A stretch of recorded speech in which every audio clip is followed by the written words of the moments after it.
Hello guys, good evening. Our olog for today. A different style of adobo.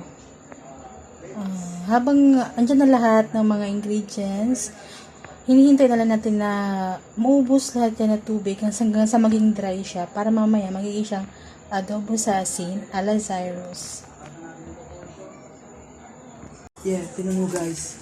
Iba lang yan, pero masarap na yan.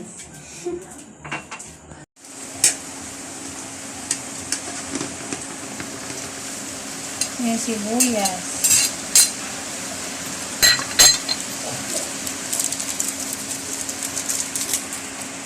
Yung paminta.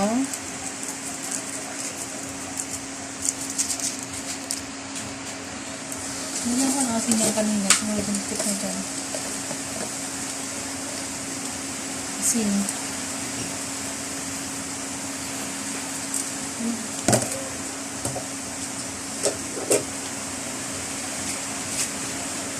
Kaya ano lang mag-dry. Ayan lang siya mag-dry. At lalabas yung sariling mantika niya. Lagyan ka ng mantika. Ayun mo naman ang hanggalan. Ayan na, lumabas na yung mantika niya.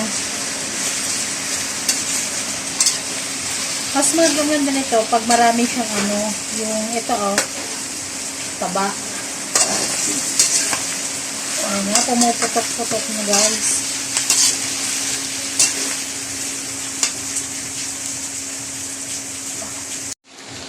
Yan na guys.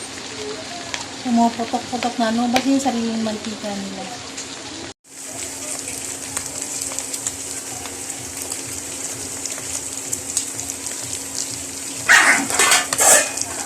Sneakers! Ayan na. Luto na. Adobo sa asin. Different style of adobo.